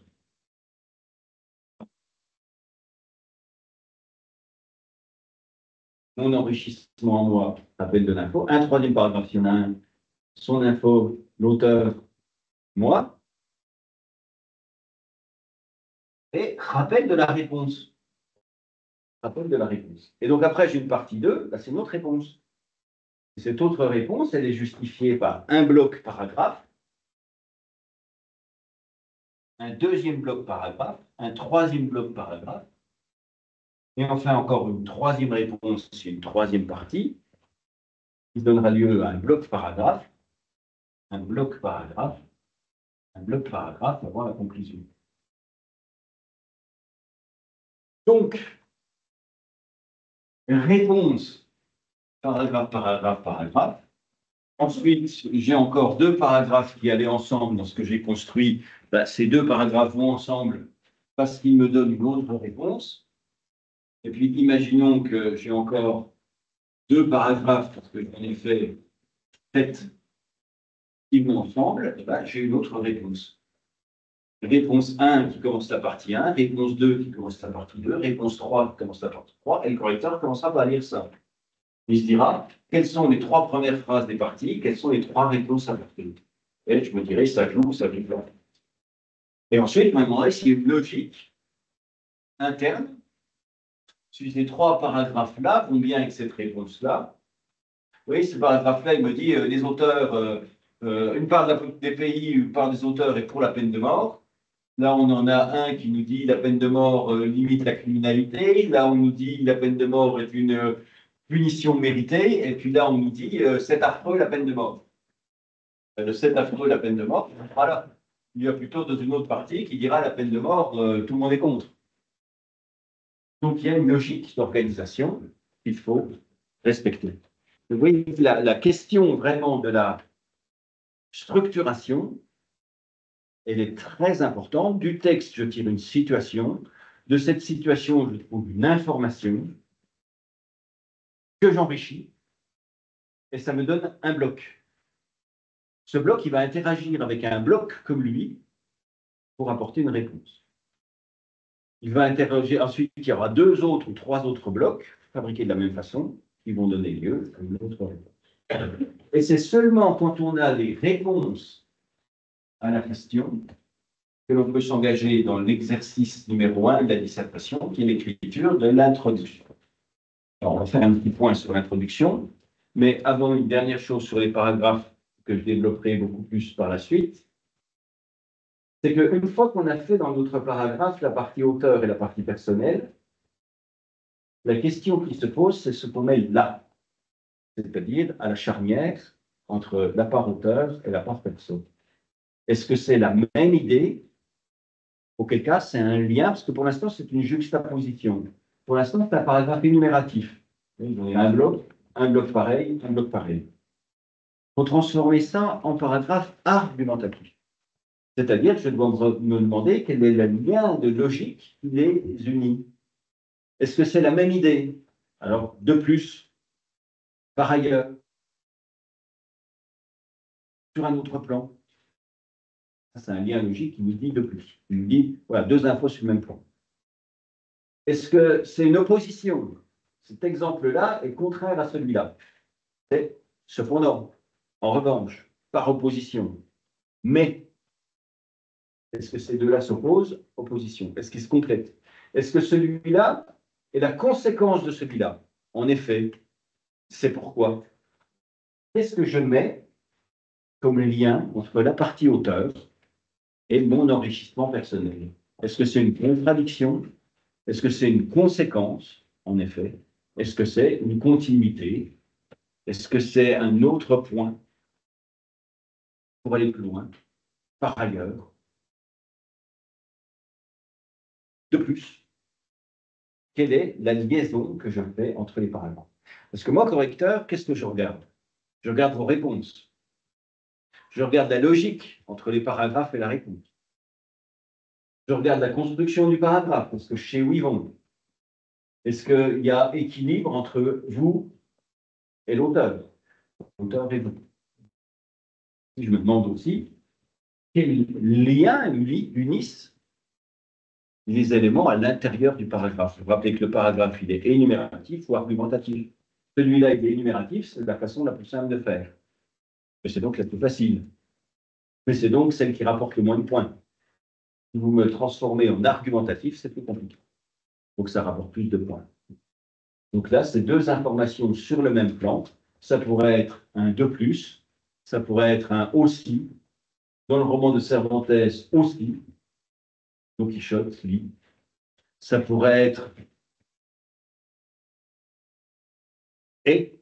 Mais c'est difficile de mettre un et avec un point avant parce que le et il vient de choses. Mais bon, enfin, en tout cas, c'est un lien de continuité parce que c'est la même info. Il faut que je fabrique une réponse. Une réponse qui unisse les paragraphes qui vont en dessous.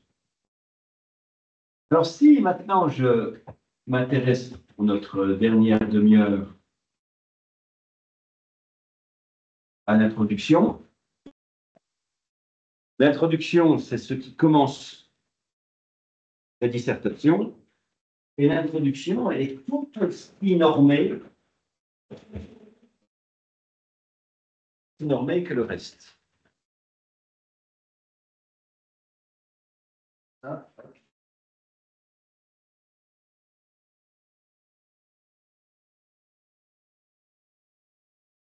Une introduction, ça se fait en 4 temps. Une introduction, ça se fait en 4 temps inégaux. Ça se fait en 4 fonctions, si vous préférez. 4 fonctions, c'est-à-dire ça sert à 4 choses. 4 choses différentes. Une introduction, ça commencera tout d'abord par une phrase qui nous mettra au courant du thème abordé. C'est quoi? Elle est sur quoi cette dissertation? Elle est sur la littérature, elle est sur les camps de concentration, elle est sur les animaux, elle est sur les saisons, elle est sur les sentiments, elle est sur la peine de mort, comme je disais il y a un instant. De quoi parle le thème global dans lequel nous inscrivons ici? De quoi parle? Quel est le thème global de cette dissertation? C'est ce qu'on appelle l'amorce, c'est ce qu'on appellera aussi la généralité du début. Donc une introduction, ça va commencer par une phrase, une généralité, qui a pour objet de nous amener le thème dont il est question. Et c'est une phrase. Parfois, ça n'en finit pas, et on a 5, 6 phrases de généralité qui s'enchaînent. La littérature est importante, on en trouve dès le Moyen-Âge en France, et gna gna. Oui, bon. Une phrase. Voilà. Une phrase, et les mots-clés là, hein, c'est lecteur, littérature et fait. C'est quelque chose sur le fait que la littérature fait un effet sur le lecteur. On y reviendra souvent sur cette généralité du début. Il y a ensuite un temps extrêmement compliqué. Et tout se joue là. C'est le temps numéro 2, c'est celui de la problématique. Et partez du principe que la problématique, c'est 6 phrases. Pas 6 lignes, 6 phrases. 6 phrases. La problématique, elle a pour objet de montrer que le sujet qui va être traité n'est pas un sujet dont la réponse est évidente, claire et immédiate. Si je vous dis comment vous appelez-vous, vous ne vais pas me faire 6 phrases pour me dire que vous appelez votre prénom, c'est Martine, et puis que voilà, vous n'allez pas me faire 6 phrases là-dessus. Je vais dire quoi, Martine. Mais par contre, si je vous dis, faut-il appliquer la peine de mort, ben là, il y a 3/4 des pays du monde qui la pratiquent, il y a un quart qui ne la pratique pas, ou quelque chose comme ça. Les uns et les autres doivent bien avoir des arguments. Donc la question, elle n'est pas si évidente que ça. La question, elle est sans doute compliquée. Et la problématique, elle a pour objet de montrer la complexité de la question. La problématique, elle va se faire par binôme. C'est pour ça qu'il y a 6 phrases, parce qu'il y a 3 fois 2. On va avoir un premier bloc qui sera la réponse 1. Qui sera la R2 et qui sera la R3. C'est quoi les réponses que l'on peut poser, que l'on peut apporter? C'est quoi les grandes voies que l'on peut apporter pour répondre au sujet? Et CR1, R2 et F3, c'est évidemment les 3 réponses que vous apporterez vous. Donc c'est pour ça qu'on ne peut pas faire l'introduction quand on ne sait pas quelles sont les réponses qu'on apportera dans la dissertation. Et avec ces 3 réponses va leur argument central. Argument central. On dira, les uns sont pour la peine de mort, point, c'est la réponse. Et, phrase numéro 2, ils pensent que cela permet de lutter contre la criminalité. Ça, c'est leur idée centrale. Plus on coupe des têtes, moins il y a de crime. Voilà, puis on aura une R2, ben, ce sera d'autres sont contre. Et puis, leur argument central, c'est que ce n'est pas à l'État de tuer des gens. Et puis, il y aura une réponse 3 et il y aura un argument central. Et donc ça, à chaque fois, c'est une phrase. Une phrase de réponse, une phrase d'argument central. Une phrase de réponse, une phrase d'argument central. Donc là, j'ai un effet de la littérature. Et quel est l'argument central pour dire qu'on peut faire la littérature fait cet effet? Là, deuxième, j'ai un autre effet de la littérature. Et quel est l'argument central pour dire qu'il fait cet effet-là? C'est le même principe. Et ça, c'est la problématique. Et la problématique, ce n'est pas 2 phrases dans un coin. C'est des phrases organisées clairement autour de réponses et de leur justification. Et là où ça devient très compliqué, c'est qu'il faut qu'avec ces justifications, vous ayez des liens qui expriment leurs relations. Comment elles s'organisent? Elles sont en opposition? Elles sont en continuité? Dites-moi. Ben, il y en a deux, c'est un binôme en 4. Votre camarade a bien compris la chose, c'est que s'il y a 2 parties, ben, il y a 2 réponses, et donc il n'y a que 2 arguments, donc ça se passera sur 4 phrases. Pour que vous l'ayez en tête, gardez cette structure-là. Les uns pensent que,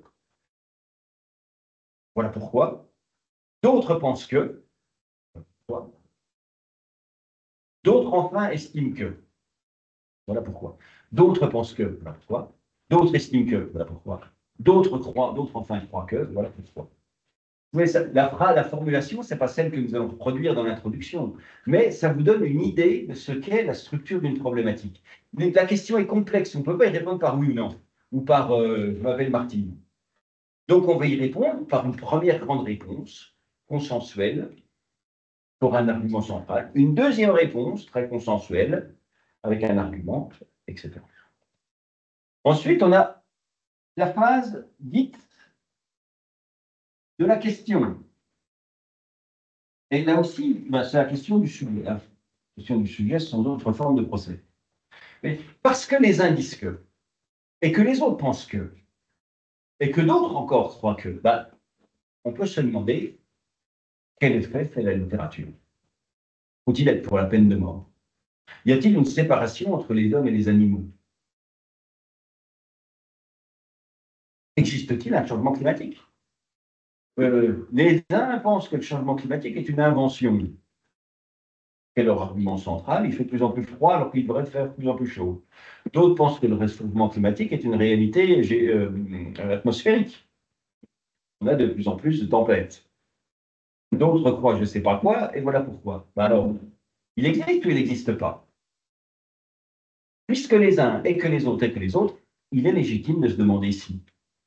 C'est ça une structure normale d'introduction. Et ça finit par un dernier temps. Il y a un troisième. Je l'ai fait mon dernier temps. Un dernier temps qui est l'annonce du plan, qui est vous, le choix que vous allez faire pour organiser vos réponses. Alors, on va voir qu'il y a plusieurs manières d'annoncer le plan. Il y en a des bonnes, il y en a des moins bonnes, il y en a des bonnes et compliquées.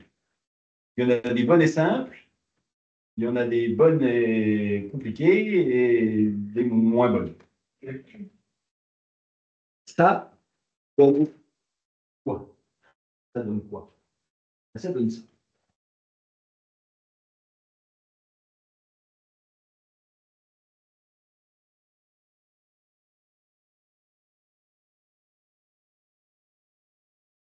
Et on est toujours là dans mon cours sur Moodle qui s'appelle dissertation. Vous avez un fichier qui s'appelle dissertation. Et tout ce que je dis jusqu'à présent est expliqué. Je vais faire ça.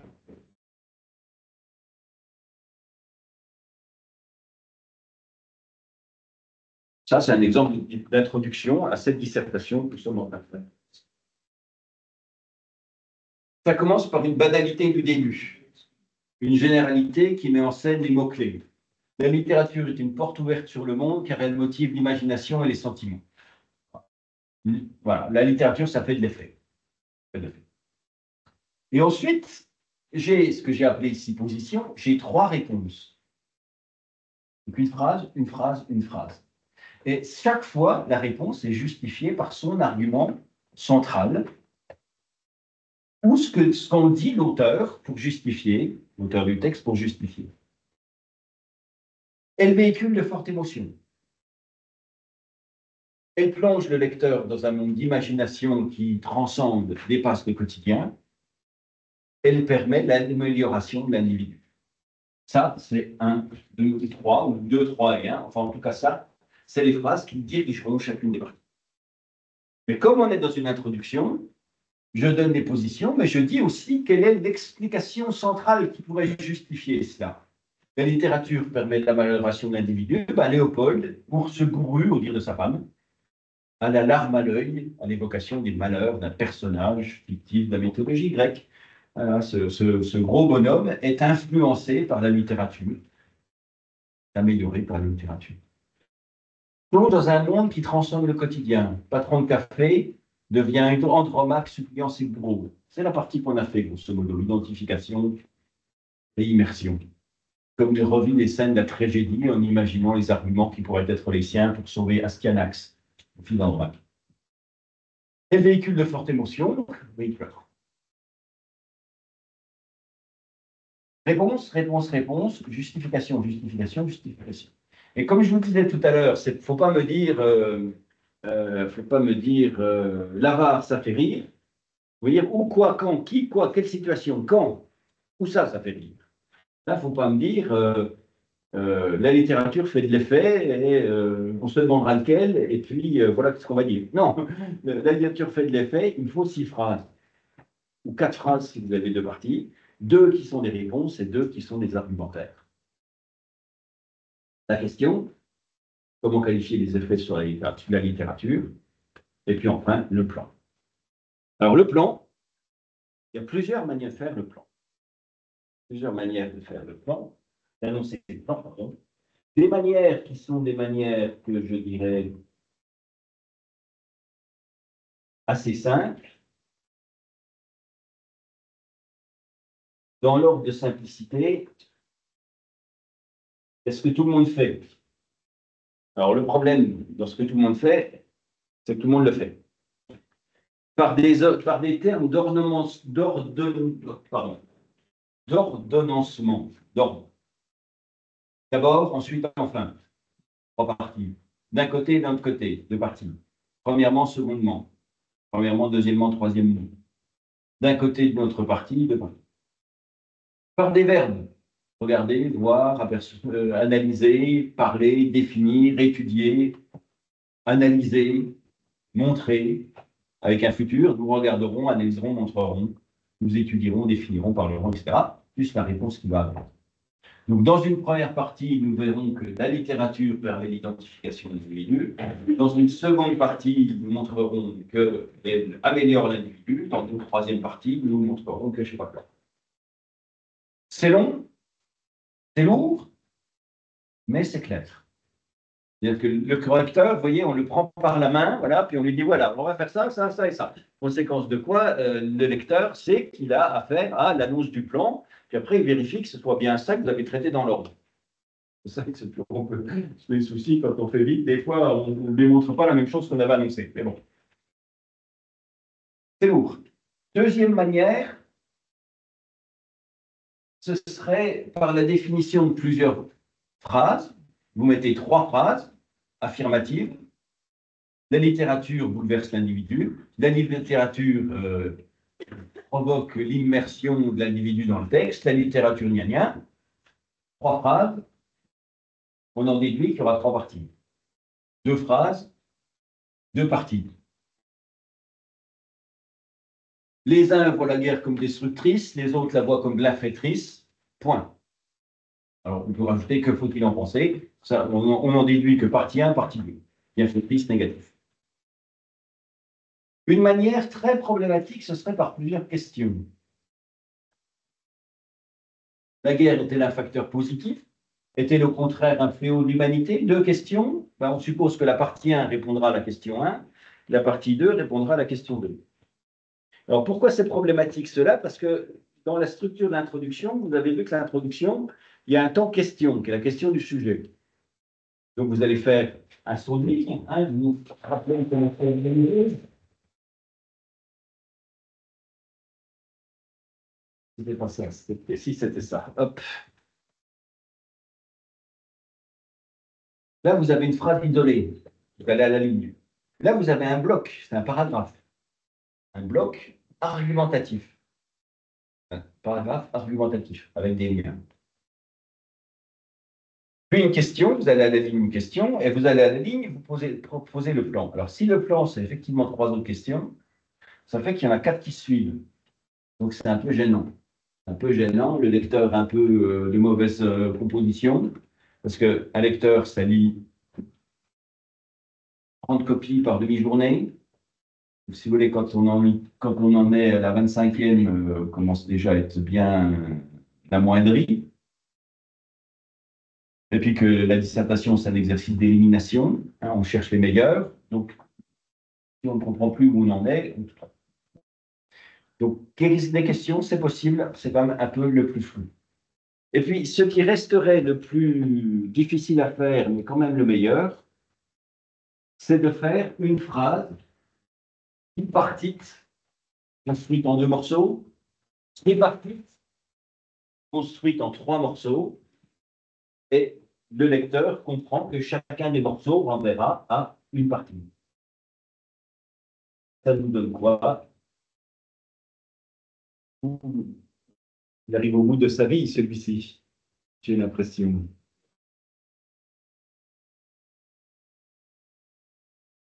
Je ne sais pas.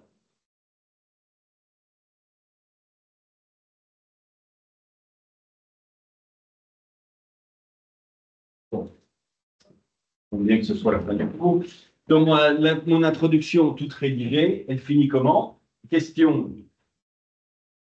Ah, ça repart. Alors, ça repart bien, ça repart pas bien, ça repart bien. Question, celle du sujet. Comment qualifier les effets de la littérature sur le lecteur? Ça, c'est la question du sujet. Elle est donc là. Et j'ai une phrase en 3 morceaux qui renvoie chacune à une partie. Source de grande passion, la littérature est une ouverture sur le monde de l'imaginaire et par là un enrichissement de l'être. Séquence de quoi? Partie 1, elle répondra à ça. Source de grande passion. Ouverture sur l'imaginaire. Partie 2, enrichissement de l'être. Partie 3. La phrase, elle est construite en 3 morceaux et il y a 3 parties après. Donc, on s'attend à ce que chacun des morceaux arrive dans cet ordre-là. Bon, pour commencer, si vous voulez pas perdre de temps, parce que ça met un peu de temps à fabriquer ce genre de plan, quand on est dans la rapidité, on dit, nous verrons d'abord que la littérature est source de grande passion, puis qu'elle est une ouverture sur le monde, enfin qu'elle enrichit l'être. Là, vous avez ordre, d'abord, ensuite, enfin, nous verrons, hop, et puis ça va tout aussi bien, c'est tout aussi perfectionné. Mais tout le monde fait comme ça. C'est une question après d'originalité. En tout cas, oui, le temps important, vraiment celui qu'il faut apprendre à faire vite, celui-là. La problématique, ce n'est pas 3 phrases du genre la question est compliquée. C'est 2 réponses avec 2 arguments, 3 réponses avec 3 arguments, et entre chacune des réponses, une articulation par lien logique. C'est pourquoi, démonstration, aussi un ajout, encore un ajout. Les parties, elles sont complémentaires. Elles sont complémentaires. Pourquoi? Parce qu'elles ont des liens de complémentarité. Si on était sur des mais, pourtant, cependant, on serait sur des oppositions. Les parties s'opposeraient les unes aux autres. Bien, alors je vais vous laisser un petit travail à faire. Ce travail à faire, les dissertations que je vous demande de faire, je ne vous donne jamais de temps pour les faire. Si demain elle est faite, ben, c'est très bien, je la prends, je la corrige. Si elle est faite dans un mois, ben, je la prends dans un mois, et puis voilà. Là, on a épluché un petit peu cette façon de faire une dissertation. On a un peu épluché ce texte, on a vu un paragraphe par-ci, par-là. Ce qui serait bien, c'est, outre l'introduction, laissons-la de côté pour l'instant l'introduction, que vous essayiez au moins de me rédiger une partie complète. Qu'est-ce que ça veut dire une partie complète? Il faut trouver 3 paragraphes. 3 parties du texte qui les appuient, 3 enrichissements, plus une phrase au-dessus qui est la réponse et une phrase en dessous qui est le rappel de la réponse. Une partie, c'est ça. Réponse, en dessous, rappel de la réponse. Paragraphe, paragraphe sur 2 jambes. Il a une info, puis après il a la jambe auteur, la jambe moi personnel enrichissement. Le second, il a une info, la jambe auteur, la jambe moi enrichissement. Troisième, pareil. Donc vous avez du temps, essayez de me faire 2 parties, 3 parties peut-être. Si vous n'avez pas de temps, essayez au moins de me rendre, pour vous confronter un peu à la difficulté de l'exercice, au moins une partie. Au moins une partie. Réponse, réponse en dessous, paragraphe 1, paragraphe 2, paragraphe 3. Et rappelez-vous une chose importante, c'est que les cartouches tirées ne sont pas remettables dans le fusil. Donc, si vous ramez dans un paragraphe la littérature est source d'émotion, après, il faut tenir toute la dissertation, encore 6 paragraphes au moins, sans plus jamais parler d'émotion. Donc, on a fait des listes. Il y a des listes qui sont plus ou moins faciles à démontrer, mais une fois utilisées, on ne peut plus les utiliser. Donc, la difficulté, ce n'est pas tant de faire une partie, mais c'est au moins d'en faire 2. Quand j'ai utilisé tout ça, puis tout ça, puis tout ça, qu'est-ce qui me reste pour faire à manger le mardi matin? Quand tout le frigo, je l'ai vidé le lundi, qu'est-ce qui reste pour le mardi? Je ne peux pas aller au supermarché et redemander un autre texte. Le texte, il est fixe. Bon, allez, on se revoit demain, on parlera de grammaire.